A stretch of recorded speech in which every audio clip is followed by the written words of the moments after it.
Hello, everyone. Welcome to Just Noise. Today I am joined with a special guest. Would you like to introduce yourself? Hi, my name is Beth McKenzie, and yeah, I'm excited to be here. So, we always start with a few get to know questions that are sent in by listeners. They're quite silly, God. just nice to get to know you a little bit better. Um, they're actually okay. The first one's favorite breed of dog. Ooh, um, I really like big dogs, like big fluffy dogs, like a German Shepherd, I'd Very say. nice. I love a German Shepherd. And then on the animal theme still, a favorite underwater animal. Quite like seahorses because the men get pregnant. That's, yeah, iconic. So that I like that. That makes me happy. Yeah. Favorite place, and they specified that isn't the toilet. Although I'm not sure if that would be your favorite place. I need to clarify, it's definitely not my favorite Yeah, place. I just happen to find myself there quite often. Um, but my favorite place would probably be it would be somewhere outside, like in a big field somewhere that's just like empty, like with weather like today, sat in a giant field where you can't see any buildings. I've got a name of a field in mind that I'm near, but I'm not going to say that because I'm not gonna dox yourself. I'm not going to dox myself like that. But yeah, like a big open field with like a bit of sunlight, not too hot, but like just a bit of sunlight. Perfect, yeah. And this one's from me. I on my last episode, we ended up talking about dreams, and I find dreams so interesting. So I've gone for the strangest dream you can remember. Oh my God, can I really quickly get on a notes page on my phone because I sometimes I wake up in the middle of the night after having a really weird dream and I write it down. I've got some voice notes of my dreams, and Yeah, then I listen to them a few hours later. I'm like, this makes no sense. damn it, why can't I see? I can't see any. I can't see. Damn it, I'm searching dreams in my notes page and all it's coming up with lyrics with okay, I've written here, dream about an oversized tampon. That's all I've written down, and that from is the 27th of July, 2023. It's probably not the weirdest one, but the weird thing about it is that I've just written oversized tampon question mark. So let's go with that. Yeah, there's a lot of things that could lead to. I don't know what that Lovely. means. So going going into some more music related questions, I wanted you to talk a little bit about growing up and your route into music, where Beth McKenzie started.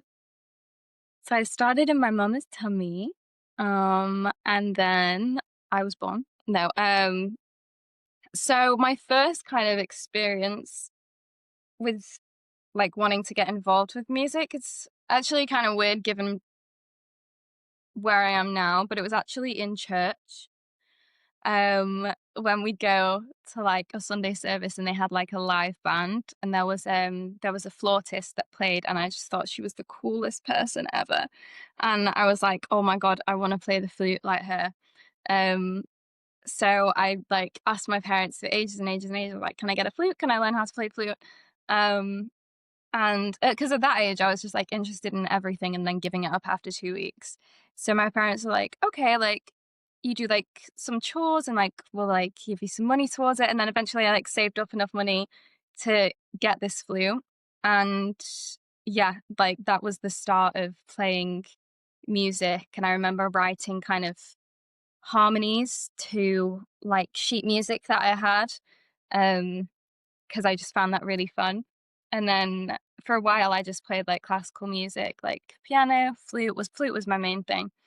Um, and then I kind of like burnt out over it, I think, and I just kind of like didn't want to play it much. But then I kind of like found my way back to music after I did dance in college, which I really loved. That really like opened my creative side, and through that I remember going back to play music after obviously listening to music and dance.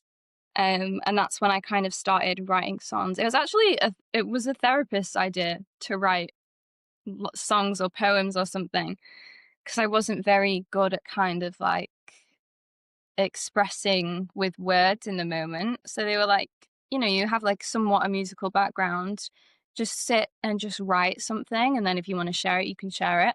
I don't think I ever did, but that's kind of how I started songwriting, was as like a therapy homework task. And then yeah, here we are. It clearly worked for me. I wonder if they've ever come across your I music. know That would they be an have. interesting one. Oh, wow, that's cool. Um, so then you started about beginning writing. When you started your writing, where would you say you were most inspired, and when you were most inspired? Is there like a particular time in the day where you feel like you tend to write Ooh. most, or I think initially I was most inspired when I was in a really bad mood and I was upset or anxious about something. That would be like when I'd go and sit at the piano and just like word vomit. Um, and then now, to be fair, I could write whenever, to be honest. I can find inspiration from anything and everything. Everything that I look at from like a writer's point of view. Even today, like in rehearsal, we were just discussing something as we were just taking a break.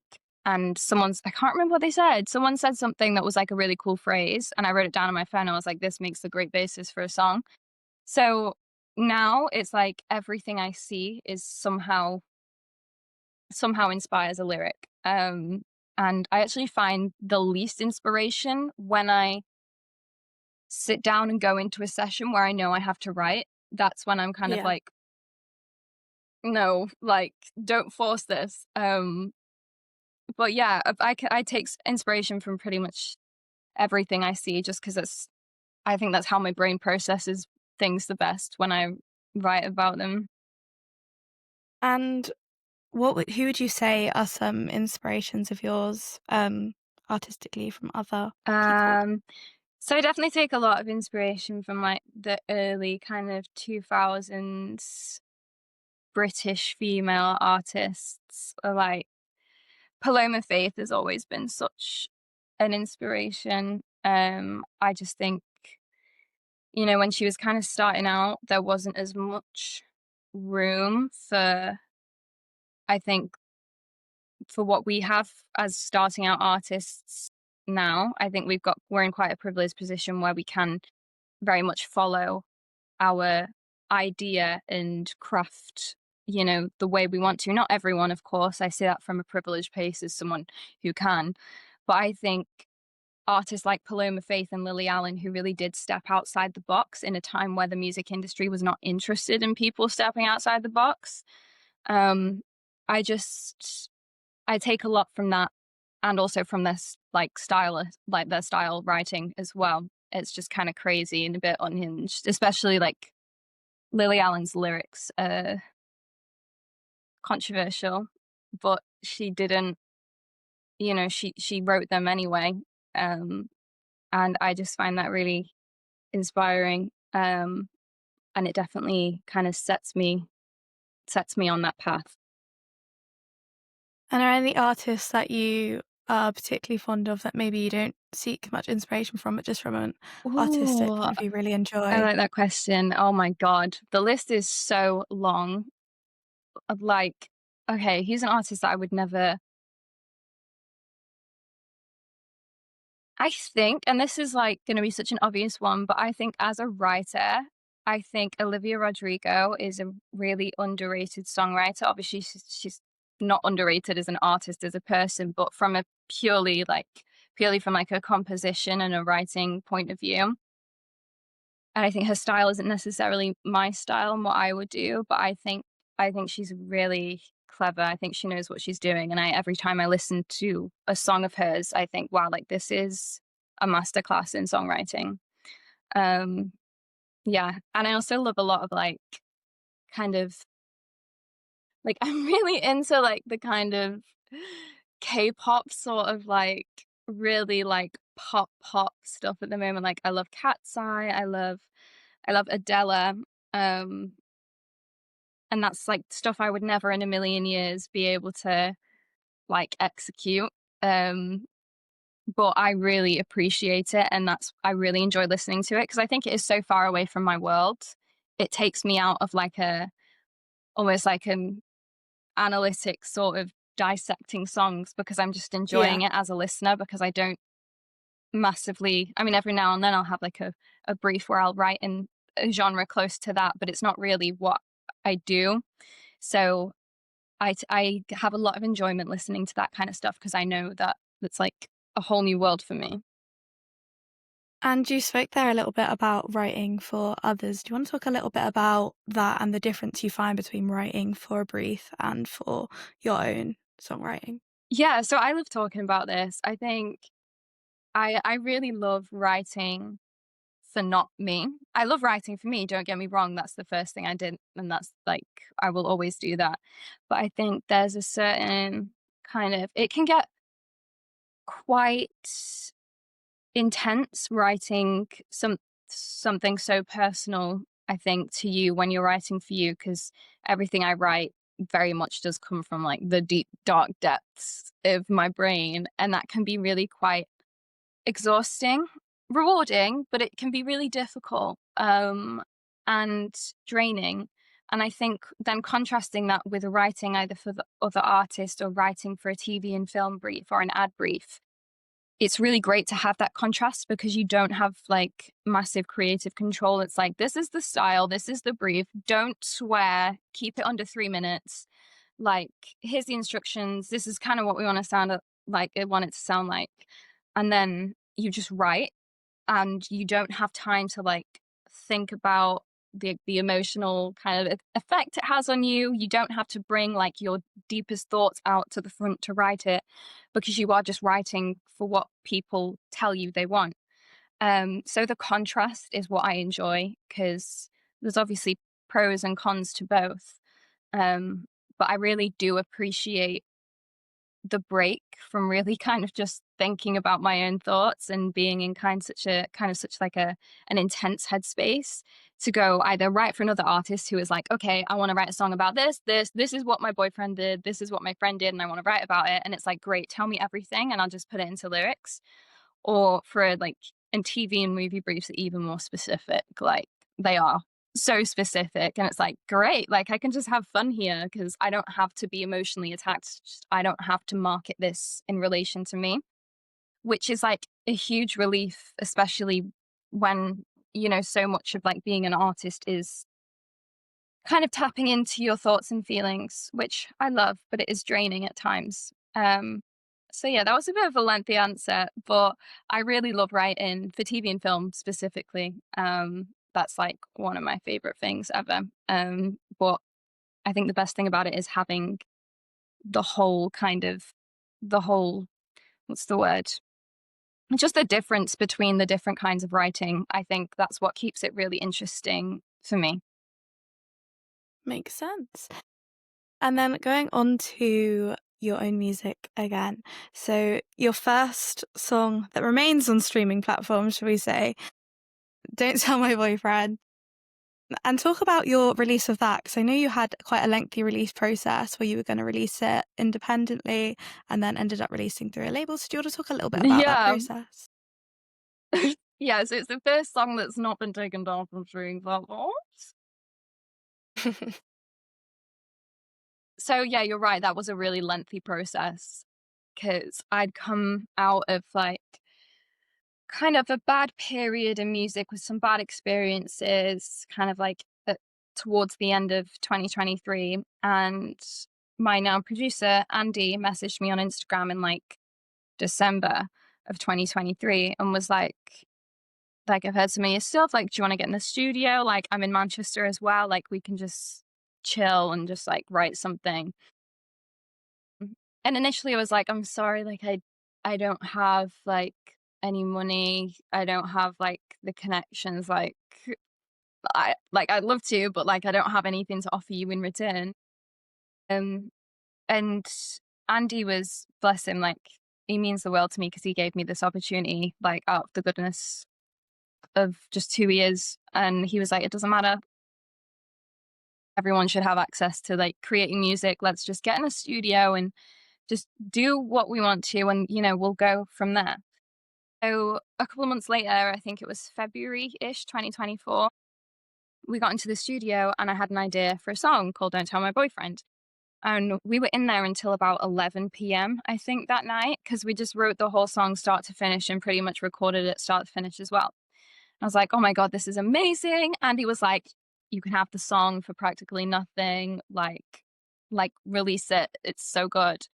So he was like, just post like a snippet on TikTok. And I was like, yeah, but I don't have like the resources to like release it like outside of that. He's like, it doesn't matter, just put it on TikTok, which is obviously what I did. And then it started to gain a bit of traction on TikTok, which was unexpected, but very much appreciated, to be honest. Um, because it gave me the boost that I think I needed. And I think it was also great for Andy to see that his work had also, like, people were enjoying it. So we got in, still I still didn't have any like funds or anything behind me or connections. And we finished the song and we started writing some new songs. And then eventually I was like, okay, I want to release this, but I don't have the resources. And then I was in two minds. I was like, okay, I'm just going to put this through independent distribution and like it can go out and I won't put anything behind it, which is a shame, but like that at least it'll be out. Then on the other side of things, it was actually my mum's idea. She was like, just reach out to labels. And I was like, no, that's annoying. Like, I don't want to be pushy. She was like, just reach out to labels. Like, you're in a position where you've got traction from a song. Like, you're working hard. You've got a good case. So that's what I did. I must have written to about 50 labels in the space of 2 weeks and, sent follow ups to every single one. Um, and I was shocked when the offers kind of started coming in. Um, And then it was like, "Oh, crap, I need to pull this from distribution because I'm gonna sign a deal based off this song, and I can't sign a deal and then tell them, 'Actually, I've already distributed the song that made you sign me.'" So, I had to pull that from distribution, pretty quickly, which I was glad about because, again, I had no resources or anything. It literally would have just gone out onto a streaming platform, and it wouldn't have got the audience that I knew I wanted it to have because I simply didn't have what I needed to do that. Um and then I signed with my label Handwritten, who were from the very first time I spoke to them, even though I'd spoken to other labels before and after them, like it was so obvious that I was going to choose them. Like they are pretty much perfect. Retain my master rights. I have complete creative control. No kind of decisions are made without consulting me. And they're just fantastic. And I got all that from the first time meeting them, and it's been exactly like that since. So, signed with them, and then we held it back just a little longer so it could have enough time to go through distribution and, sit there, marinate, if you will, and, would give a bit more time to like create more music to like back it up with. And then, yeah, eventually it came out.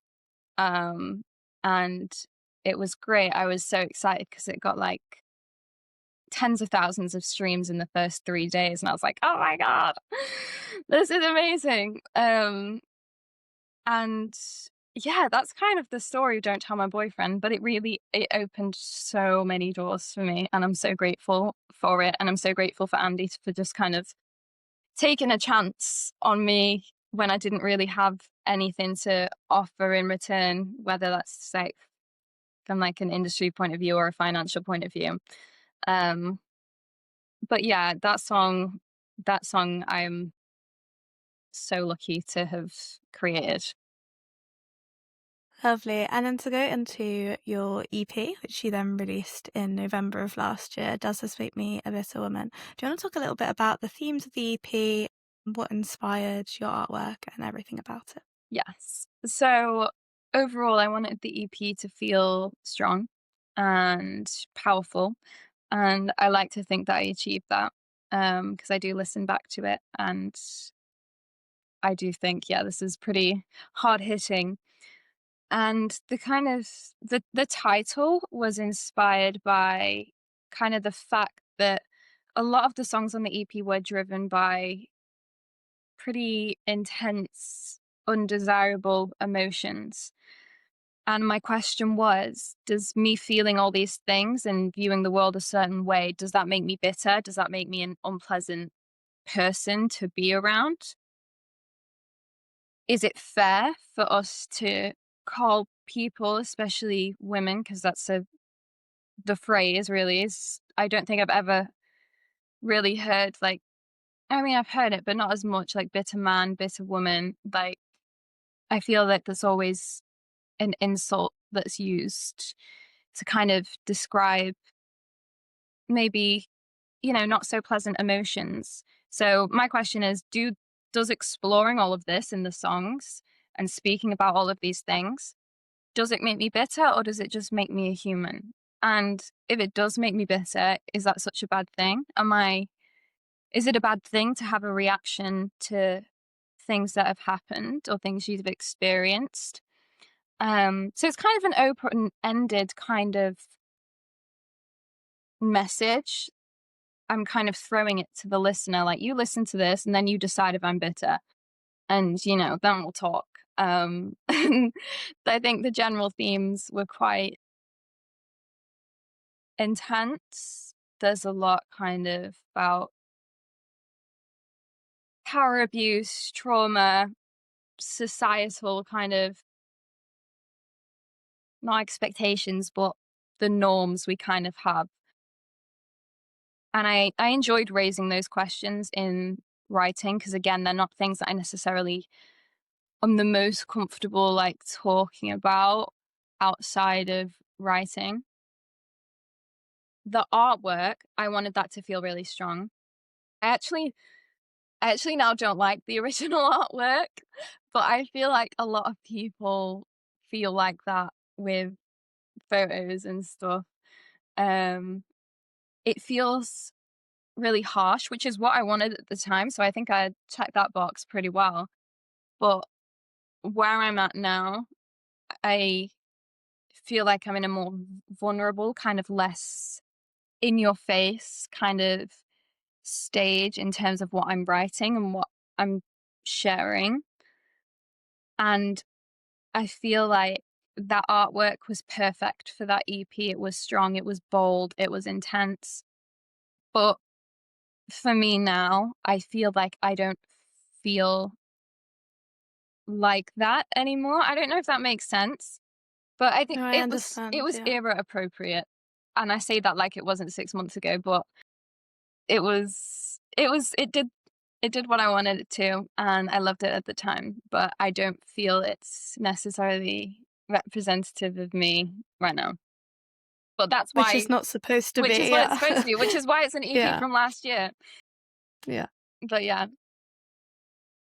Lovely. And then we have someone asked what was your favorite song to make on that EP? Ooh, I think that's got to be She's Finally Lost It, because that was the first song where, like, I truly kind of, like, explored out of, like, just, like, pop and kind of went more alternative, like, explored more kind of crazy, weird sounds and lyrics and putting a really almost, like, comical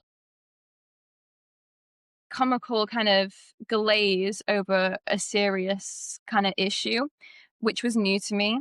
And I had so much fun doing that because it makes it easier to kind of process things.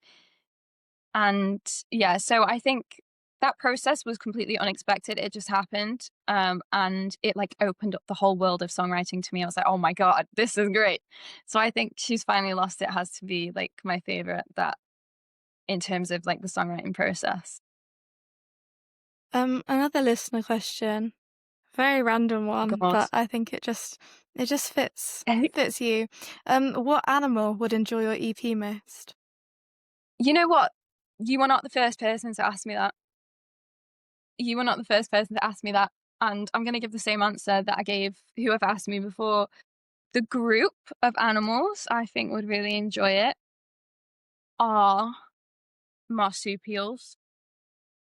I just feel it's got that kinda, like, ratty vibe, do you know what I mean? Like, this kinda scrappy, but, like, kind of like, the marsupials, like, they know what they want. Like, they're kinda cute, but don't be fooled. Like, they'll get what they want. And, yeah, I just feel like they'd enjoy the chaos, but also the strength behind it. So I've thought a great deal about this, and my answer is marsupials. Glad. Not sure that's what I was expecting, but I respect it.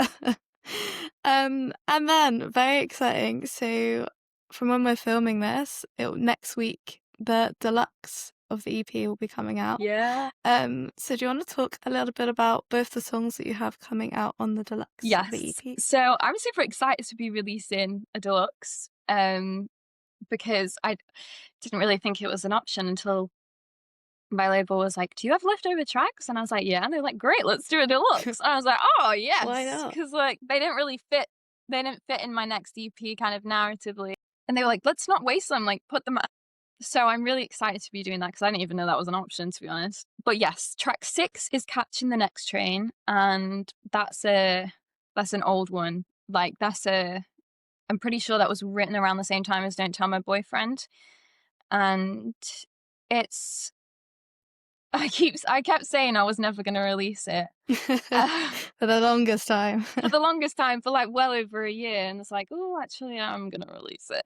But I think the deluxe has given me the opportunity to release it because it's not a song that I massively relate to emotionally, I'll be honest. I've never really been, because the idea of the song is, being the one to step away from a relationship that needs to end, but, like, it's really difficult to walk away, neither of you want to, but in the end, you figure that you need to be the one to do it because 'cause they're not gonna do it. Um, there are parts of it I relate to it, but on the whole, I'm never the one to, like, break off a relationship at all. I don't have that strength, so I'm almost writing from when I was writing it, I was writing it from my ex-girlfriend's point of view of what I imagined she was thinking.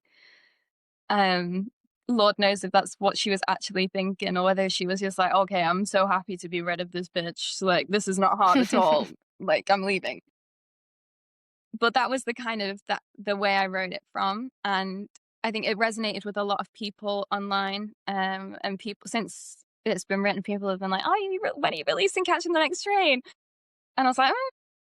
So when I realized I could do some deluxe tracks, I was like, "Okay, this has to be one of them." It was written at the same time as the other tracks. It's part of that timestamp in my writing journey. So it feels right to put that on there. So that's track 6. Track 7 is a slightly more recent write. It's called My Skeleton Mocks Me. And this I relate to on like such a deep level. That's why I wrote it.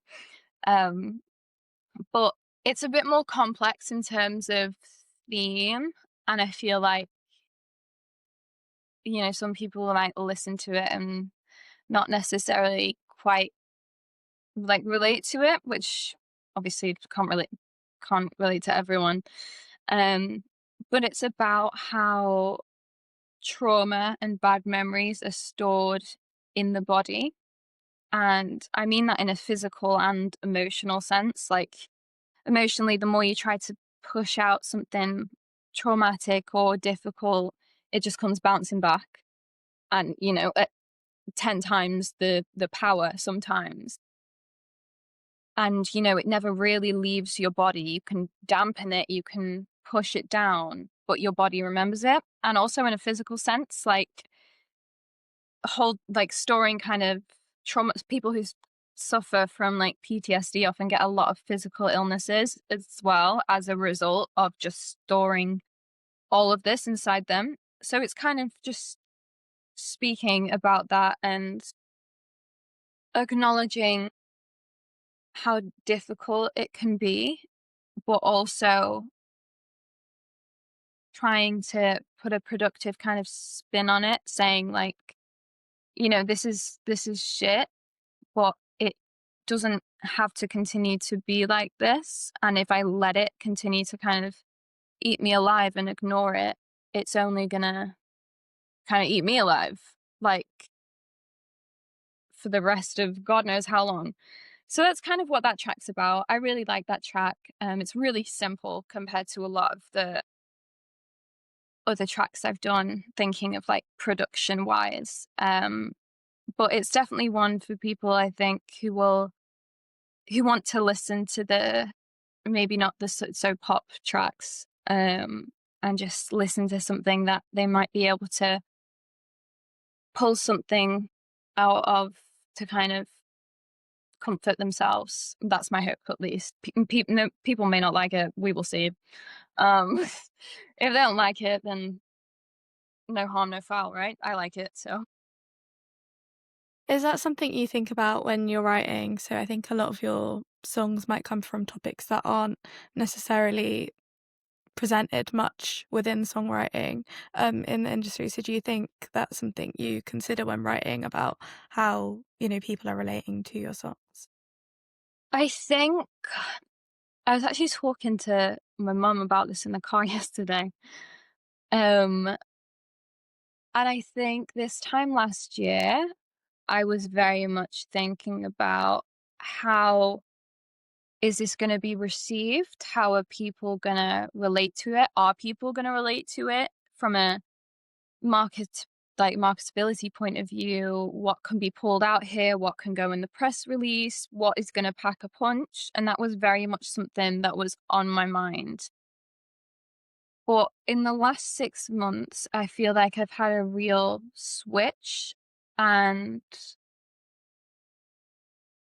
I've just been writing what I feel is what I need to write for me. And I've got enough confidence really in what I'm writing that I know there is a group of people somewhere, even if it takes time to reach them. I know that there are people that will relate to what I'm writing about, and I don't need to worry about how to connect with those people or how to, market to the right people, because I know eventually the music will find them. Um, and I'm kind of in a really comfortable place with that, because as much as I do want people to feel seen, I do want people to relate to the music. Um, but I know that they will, so it's not really something that I think about whilst I'm writing. I just write what is kind of in my brain, because I know I'm not the only person who has a brain like mine. So yeah, the answer is yes, I used to, but now it's not really something that crosses my mind anymore. Very nice. Um, Talking a little bit about the job, what would you say your favorite part of doing what you do is? Oh, so my favorite part is definitely the writing. Like out of all of it, like that's an easy answer. I think again, I like the variety of different things, because it obviously if I was just sat writing all day every day, I'd get a bit bored of it. I'm or exhausted or just burnt out. So I like the variety, but if I had to choose one thing forever, it would just be locking myself in a little room with a bunch of instruments and writing songs. And what would you say the coolest thing you've ever done is? Which I thought was a very vague question, but someone wants to know. Ooh. I mean, the other day I went to Subway and I got a little box of the jalapenos that I really like, and that was cool because I didn't know it was an option. But wait, do you mean in a music sense? That would mean I mean, I've linked it in a music sense, but honestly, I don't know what they meant. So maybe they did want to know about your jalapenos from well, Subway. We'll never know. that was that was important to me. In a music I really want to go and get a box of pickles do it, they now. do it. That's like They do it. It's like inspired me. 99p Yeah. for a little tub. Could not believe it because I've been Googling for years, how can I get Subway jalapenos, because they are like I love them so much. Um yeah, so go and ask for a tub of pickles for 99p, they will give it to you. In a music Good to know. sense, um what's the coolest thing I've done?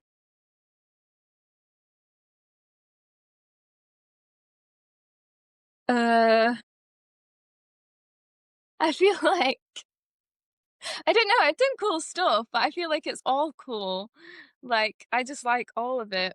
Um, I think okay, from a writing perspective, I know I keep talking about writing, sorry, but from a writing perspective, I wrote to a brief in September last year. I can't say what that brief is for. And knows if it'll even be picked up by the production company because they obviously Right. commission a bunch of stuff and then they don't use half the stuff. But it was for a show that I really love. And I've wanted to write for ages.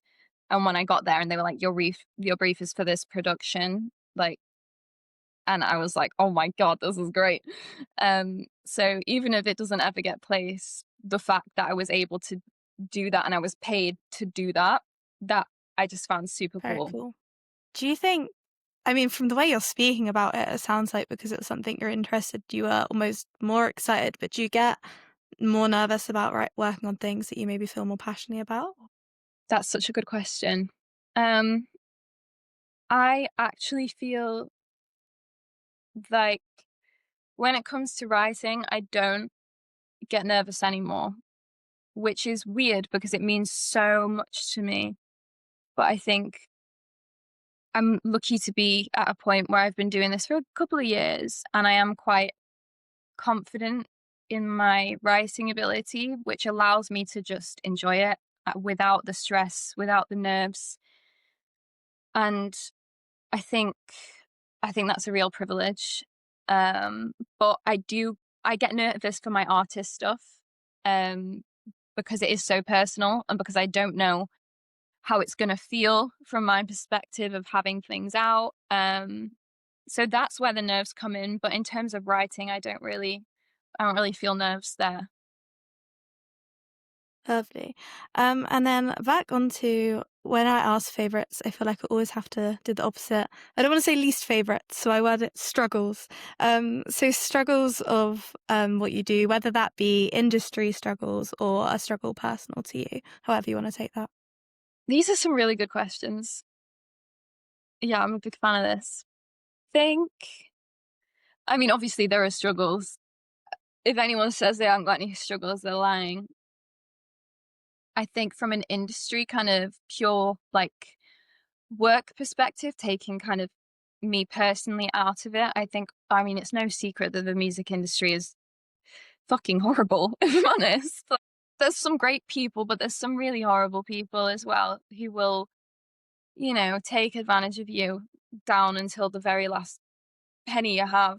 And I think being younger, um, especially a couple of years ago when I really was just starting out, I think trying to see things objectively instead of letting your heart go, oh my God, this opportunity is amazing. Like, I really want to do this. Therefore, I'm going to ignore all these red flags. And I'm just going to do it.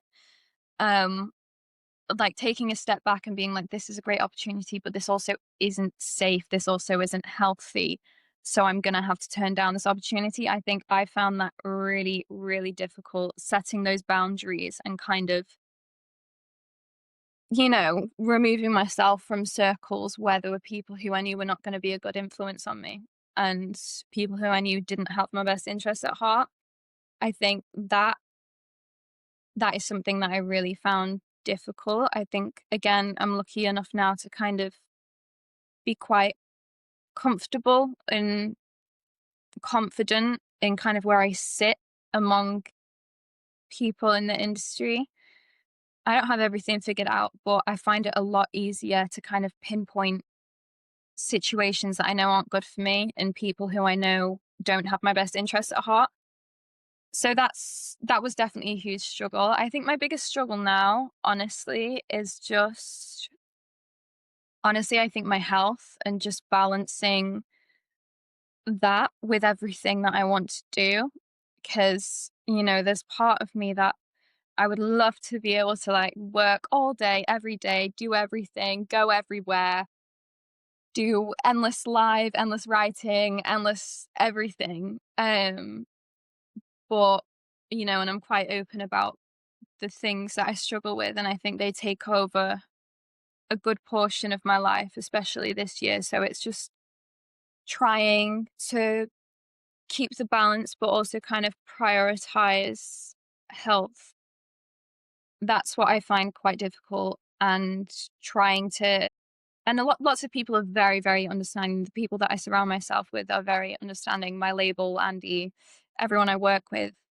Um, but there have been people who haven't been so understanding, and that's difficult because it's a tricky situation. It's an awkward situation. Like, it's just hard to navigate. So I think it's for me, it's navigating kind of health struggles with what I know I want to achieve, but being realistic about what I can achieve and not kind of overstretching myself, which to be fair, I think I'm getting better at.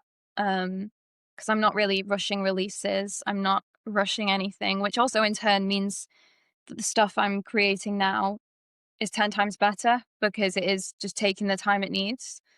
Um, but yeah, I'd say that's my biggest struggle, is just navigating that. Makes sense. Um, Tomorrow you go on tour, which is really exciting. Um, Someone wanted to know where you're most excited to go, which I think is a bit of an evil question. That is a bit of an evil question, but I'm going to give you an answer.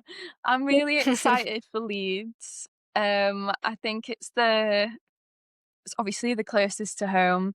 It's the busiest show easily, like by a mile. Not sure if I'm meant to say that or not, but it is like it's easily the most kind of popular show. Um, and it's also like closest to home, so my family are gonna come. Like, so, and they've never seen me live. All of my family have had a ban on seeing me live because I cannot look out.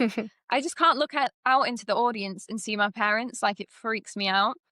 But this tour, the ban has been lifted, and all of my family live, well, not all of them, a lot of my family live in Leeds. So my parents come over, my family members who live there are coming. So I'm most nervous for that show. I'd Terrifying, say it's yeah. terrifying, but I'm also excited because I know it's gonna be a lot of people from home and people who I've seen at, like, the Manchester gig. Um, so I'm excited for every city, don't get me wrong, but I'm most nervous and most excited for Leeds. And someone else wanted to know what your favourite part of doing shows is. Ooh. Um, the my sec my favorite part is the second half of my set, because for the first half, I'm just real nervous. I'm like, "Don't throw up. Don't throw up on the front row." But then I kind of get to this point after, like, 4 songs where I'm feeling a bit more chill, a bit more confidence, and I can really start to, like, enjoy myself and, like, actually allow myself to make eye contact with people in the crowd. Um, so I'd say that's specific. Just the second half, though. The first half makes me wanna die. The second half, I really like. So I'd say that's my favorite part of a show. Maybe that will be like that of tour, maybe the second half of tour. Well, I'm It'll just be hoping, because after the Deaf Institute gig, as soon as I came off stage, I mean, I was really quite tired and overwhelmed, but, like, I felt so much better. Like, I was like, "Oh my god, if I could do that set again, like, it would be so much better." So I'm hoping that after the first show, I'm gonna be feeling way more confident for the next 3 shows. So if anyone saw me in Glasgow, like, I apologize, I will be a nervous wreck. But, yeah, so they'll have to come to another they'll show. have to come to That's the another only show, way. exactly. So I'm hoping that after the first half of my Glasgow set, I should be set for the rest of the tour. Um, Good to but know. we'll have to see. Um, Another question about dream supports, and also dream venues, anywhere you would like to play and anyone that you would love to open Oh for. my god. My gosh. In terms of venues, like, I feel like everyone has, like, dream venues. I'm not gonna lie, I don't know much about venues. I haven't really been to many gigs in my life. I love, love, love music, but I hate crowds. So like gigs aren't really my like they don't feel like my safe place. So I haven't been to a load, which is a shame because I love music and I love live music. But that also means I haven't seen many venues. But recently I went to New Century Hall in Manchester and I love that. I think So it's nice fairly there. new, right? Like I don't I know, but I went and I did really like it. I Yeah. really liked it there. So I'd love to play there. I've heard they've got a really nice green room as well. Have they? See, that's important Yeah. because Has a piano in it. stop it. Oh my God. I Well, I hope I know. get to support someone like in the next year who has a gig in New Century Hall. In terms of who would I like to support? Oh man. Again, I'm not gonna lie, like, is it bad to say I low-key don't really care? Like, I would just love the opportunity to like get on as many stages as possible. And I can guarantee like because I like most music, I can guarantee I'd enjoy whoever I was kind of like supporting. And I think it would just be really cool to be like backstage, like listening to their music like every night and kind of like Yeah. watching their performance. So I kind of don't care. I just want to support someone who has a good performance so I can watch like a free show every night. That's so bad. That's ideal. That's so bad. But yeah, it's the truth. Like I just want to get as much experience as possible and I just want to watch essentially what I want is free gigs. So Fair I enough. mean, yeah. And I want to talk a little bit about what's coming up after the deluxe. So you've made it no secret that you have been writing away for your second EP. Is there anything that's sort of sticking out to you at the moment of maybe like a favorite song or a favorite avenue, favorite thing to write about? I couldn't possibly tell you a favorite off that second EP. I can tell you it's longer than the first EP. Um, but like this second EP, I am so proud of. Like, I truly have never loved anything so much in my life. Like, it's taken a while, especially just with kind of things I've been dealing with in my personal life this year. Like, it's had to take a bit of a music has had to take a bit of a back seat. But like me and Andy have been working on it regularly, especially the last month or so, because we're so very close to finish. Like it's almost finished. And it is she's magnificent. Like I just love the concept, the story. It means so much to me. And I feel like it's really representative of kind of where I'm at in my life. And oh god, I just wanna talk all about it, like, I would love to give you a rundown, like, from track 1 all the way through, but I can't yet. But the thing I'm most excited about is the narrative of the whole EP. To me, it feels like it's a movie you could watch from start to end, and there's so much emotion and so much kind of just realness in it, which again has made some tracks really difficult to write. Um, I'm going to tell you the name of one track because I've said it multiple times, but there's track 3 is called Bruised Ribs, and that like almost killed me to write. Like, and it's one of the ones that hasn't been finished yet. It's written, but it's not produced, but it's there's some songs like that one, especially that one, that are just so difficult to kind of spend time working on. It's worth it in the end, but like have had to take breaks for my sanity. And yeah, but I think that makes it really special and I don't regret it. Um, but yeah, the whole EP, like it's just a package deal. It's not just a bunch of songs put together. Like everything leads into the next, and I cannot wait for people to see it. Um, Obviously the rollout, I can tell the rollout's I'm not gonna have another massive break at all. The rollout will start fairly soon after Deluxe EP. Um, but the actual project as a whole won't be coming for a while, which is like driving me a bit insane because like I want people to hear everything like as one. Um, yeah, so that was a bit of a tangent, but I'm so proud of that EP. It's truly some of my best work, and I'm really excited for people to hear my story essentially through it. Have you been making the Pinterest boards? Have you got a vision?